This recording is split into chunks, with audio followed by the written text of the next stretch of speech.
Vocês falaram em 10 anos a menos, né? De um fumante. Qual é a taxa de mortalidade? Tem pesquisa sobre isso?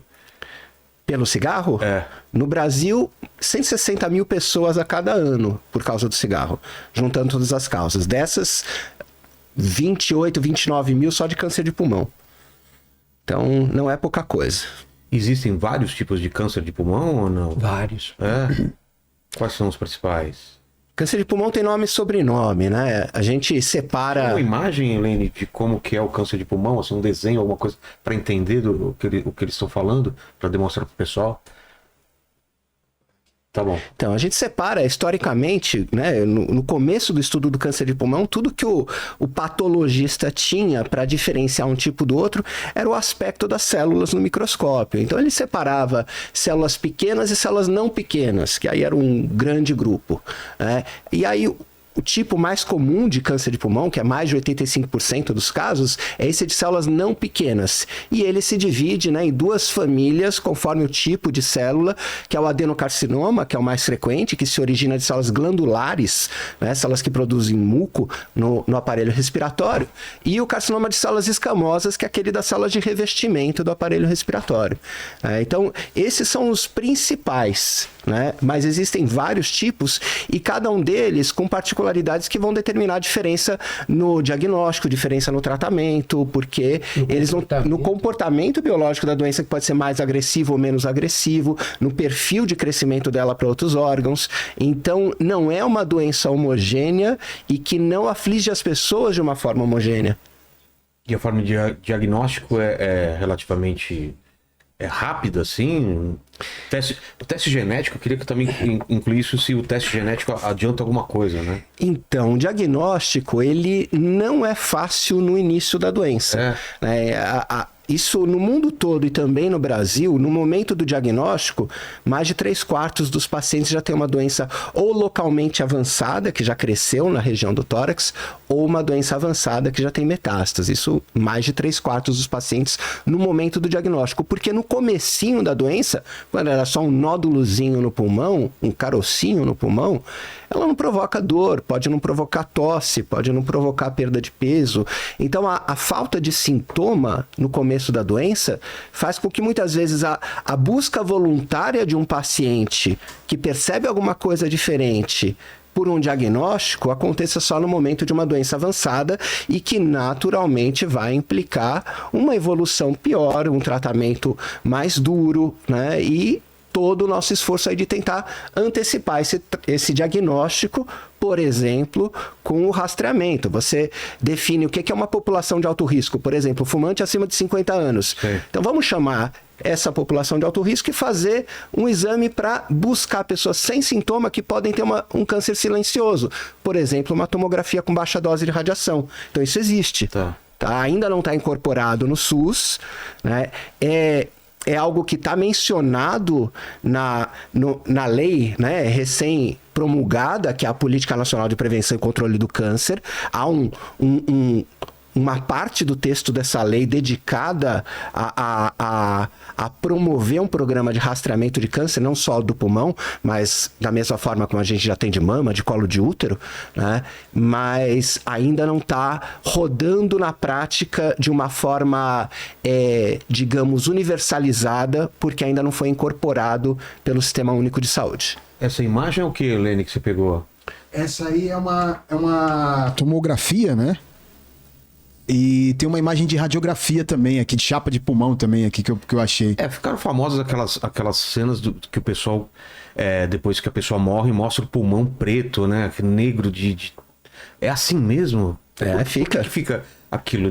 É necrosado? O que é aquilo? Não, porque tem muito material particulado. Tem o que é? O pulmão normalmente é rosado. É rosado. E a fumaça do cigarro, ela é uma mistura, ela é uma combinação, né, de vapores, de gases e de muito material particulado. E esse material particulado, que é o produto da queima do tabaco, ele é muito fino. E ele vai se depositando no pulmão ao longo do tempo e vai deixando aquele pulmão enegrecido mesmo. Gustavo, sabe que eu era...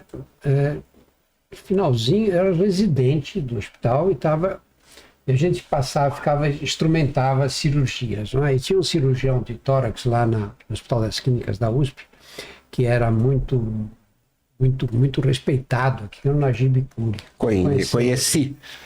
O Dr. Najib era um cirurgião maravilhoso. E uma vez ele estava fazendo uma cirurgia e falou: olha, vocês que fumam, vocês querem ver que coisa? Ele tirou o tumor, fez uma lobectomia, tirou um lobo do pulmão. Olha lá, essa imagem é isso mesmo? É isso aí. É assustador. Cara, se o cara fuma, vê um negócio desse e não fica assustado... É isso aí. Exatamente isso. Né? Isso não é um caso, todos são assim. Pega isso aí, 20 anos que o cara fuma, é isso aí. Provavelmente o meu pulmão é mais parecido com esse preto aí. Mas ele pegou essa lesão e pegou um brônquio, um pequeno brônquio que estava ali no lobo. Falou: vocês querem ver uma coisa? O pulmão era desse tipo preto aí. Ele abriu com um bisturi o brônquio. Tirou do brônquio, juro por Deus, era uma ponta de lápis. O quê? Era uma ponta de lápis. Ele jogou na bacia, na bandeja. Fez barulho. Jogou, é como se jogasse um grafite, Dula. Porque isso vai impactando no brônquio, não tem por onde sair. Nossa, vai Chega uma hora que endurecendo lá. entope, endurece, fecha o brônquio, aquela parte do pulmão que está ali, murcha. E não consegue mais ser expandida. E é isso que é o que a gente chama de enfisema ou doença obstrutiva crônica. Né? Ainda em relação aos diagnósticos, a gente, com esse avanço da inteligência artificial, a gente tem algum novo alento em relação a isso? Está melhorando esse diagnóstico? Tá, a gente tem bastante publicação nessa área, né, com ferramentas que não só são capazes de interpretar imagens de forma automatizada, né? Então muitas vezes você vai para tem um banco de dados enorme lá, exatamente. Ele vai comparando. Você deixa rodando aquilo, né, num banco de dados de serviços de urgência e emergência, que muitas vezes realizam exames por outros motivos quaisquer, ou, né, exames voltados a outras finalidades, e aí você consegue identificar, às vezes de uma forma até mais sensível do que o não especialista, alguma alteração suspeita, no mínimo suficiente para você dirigir esse paciente para uma avaliação especializada. Então a gente tem ferramentas de inteligência artificial que se baseiam em interpretação de imagem, a gente tem ferramentas de inteligência artificial que processam dados de marcadores colhidos no sangue e te dizem o risco que essa pessoa pode ter de ter câncer, e conforme for, mesmo se ela não tiver aqueles critérios de ser mais de 50 anos e fumante, ela ser elegível aí para um programa de rastreamento. Então a gente está avançando bastante nisso, ainda não está uma incorporação em larga escala, mas a gente está formando evidência suficiente para, muito provavelmente, num horizonte próximo aí de uns 5, 10 anos, essas ferramentas estarem no nosso uso diário. O que mais que a gente tem, Drauzio, de avanços? Eu acho que tem um problema aí no câncer de pulmão, que é o seguinte: a pessoa muitas vezes pergunta: que sintomas? Fuma? Qual é o sintoma que eu devo me preocupar? O que deve acender uma luz vermelha? Esse sintoma pode ser qualquer coisa.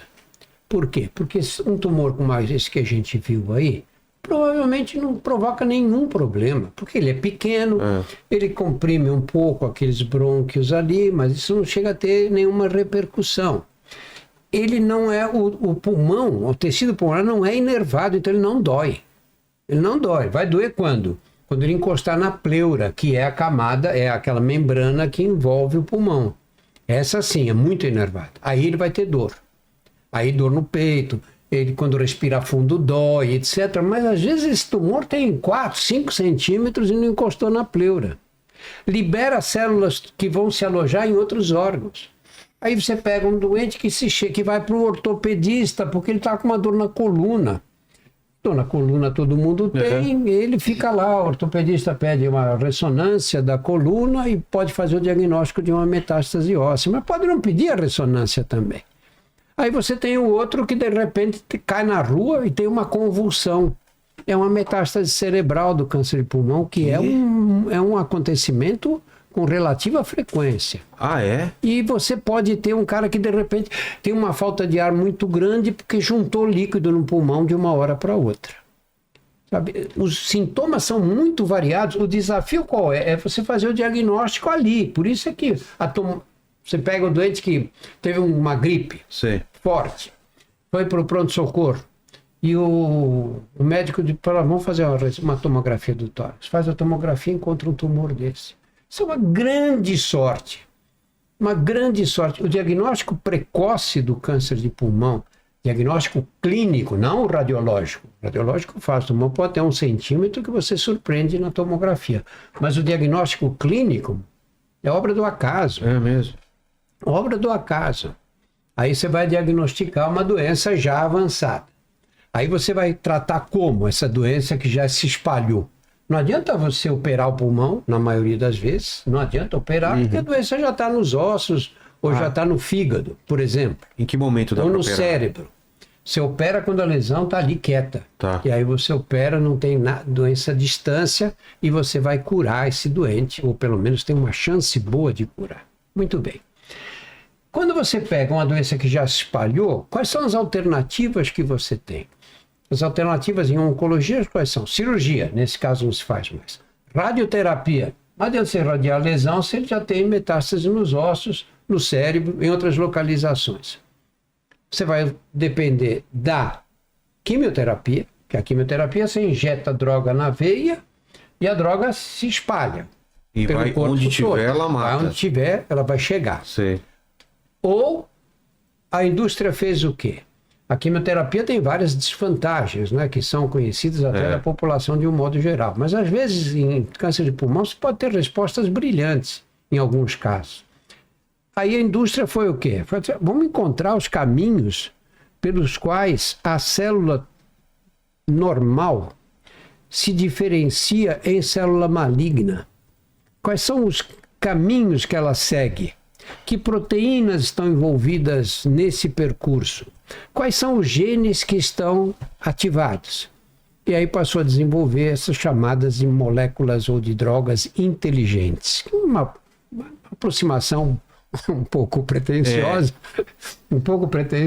mas mostra que caminhos são. E esses foram os grandes avanços no câncer de pulmão.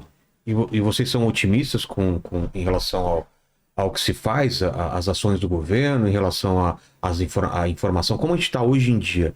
Além desse mês, claro, a gente está falando sobre isso, o que dá para ser feito e o que está sendo feito. A gente tem visto bastante avanço. É claro que não na velocidade que a gente gostaria, isso é impossível e também não é nem 2004, viável, né? Não é nem economicamente viável, né? Mas a gente vê um esforço do Ministério da Saúde, através da Conitec, que é o órgão que avalia a incorporação dessas novas tecnologias para o uso no Sistema Único de Saúde, para considerar imunoterapia, drogas-alvo como essas que o Drauzio citou, novos quimioterápicos, novos métodos diagnósticos. Então, há uma certa latência entre a produção de um novo conhecimento e a incorporação dele na prática. Isso é o rito normal de incorporação. Tem a questão, né, claro, regulatória de você aprovar uma determinada tecnologia, medicamento, exame, etc. Tem a questão da educação médica, né? A gente é às vezes lento em modificar hábitos, em incorporar, né, novas práticas. E, por fim, tem a questão não só da determinação do uso obrigatório daquela nova tecnologia em saúde na saúde suplementar, que é determinado pela Agência Nacional de Saúde, a ANS, né? E a incorporação dessa tecnologia no SUS, que aí é uma resolução da Conitec. Essas coisas vêm acontecendo, né, ao seu passo possível e recentemente com uma aceleração maior. Então eu acredito que o câncer de pulmão hoje no Brasil, ele está sendo melhor diagnosticado e melhor tratado do que 10 anos atrás, mas ainda não está onde a gente gostaria. E a questão do custo, né? Essas drogas caem no mercado muito caras, por duas razões. Primeiro, porque a sociedade não aceita que você tome um remédio que seja muito tóxico, que tenha uma toxicidade desconhecida. Então essas drogas têm que ser testadas em estudos clínicos. Há várias fases. Várias fases, passa por animais, passa por todo estudo laboratorial, etc. Mas chega uma hora que tem que e para a população em geral. E nesses testes clínicos, o que você tem que provar? Primeiro, que ela é melhor do que o tratamento que já existia. Porque se você já tem um tratamento testado, usado muitos anos, que é melhor do que aquela droga, para que ela vai ser jogada no mercado, né?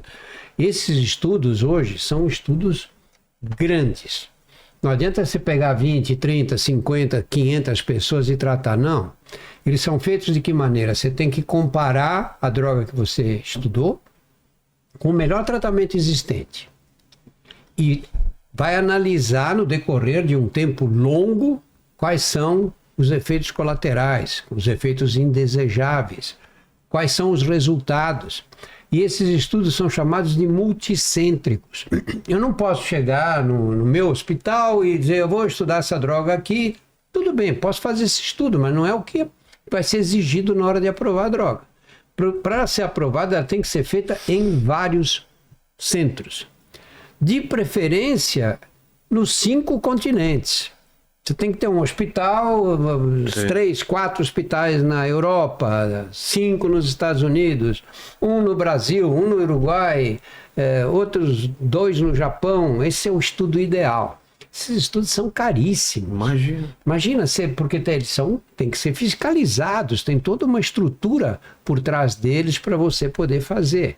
Então, esses estudos só podem ser feitos pelos grandes laboratórios, porque o governo não tem dinheiro, governo de país nenhum, nem aqui, nem nos Estados Unidos, lugar nenhum. Então, eles são feitos por essas grandes empresas. E esse dinheiro tem que voltar depois, porque se você não tiver lucro nesse trabalho todo, como é que você faz, né? Como é que você continua a pesquisa? Acontece que uma coisa ela vai ser jogada no mercado a um preço X. Uma coisa é o preço X nos Estados Unidos, para o paciente norte-americano, que tem bons seguros, etc. E outra coisa é aqui no Brasil, outra coisa é na Nigéria. Então essas drogas acabam tendo um preço muito alto nos Estados Unidos, que é para poder compensar o preço deles nos outros países. Mas, por outro lado, também já estabelece um teto. Custa 100 aqui, não dá para custar 5 ali, né? Então, tem esse outro problema. O sistema de saúde tem que se organizar para poder arcar com essas despesas. E aí tem toda uma negociação, e aí as coisas se complicam. Então, às vezes a pessoa diz, mas isso aqui já está aprovado nos Estados Unidos e o SUS não aprovou. Você diz, bom, mas aprovar é fácil, né? Eles fazem estudos completos lá, né? Aprovar é olhar, realmente a droga ajuda ou não, né? O problema todo e quem vai pagar? Implantar. E como é que o SUS vai pagar? Quantos pacientes nós temos de câncer de mama no Brasil, de pulmão? Quantos pacientes? Nós vamos ter condições de tratar esses pacientes todos? Por isso que a tendência moderna qual é? É você definir formas que te permitam prever. Você tem pessoas com câncer de estômago. Quantas essas pessoas... Que características deve ter o câncer de estômago para a gente só usar essa droga que age nessas características? Então, nesses casos. Senão é perdido, né? Porque você não vai tratar os outros todos em que não vai haver resposta. Essa é a dificuldade maior da oncologia moderna. Não só a oncologia clínica, como toda a indústria e como os serviços de saúde dos países, né?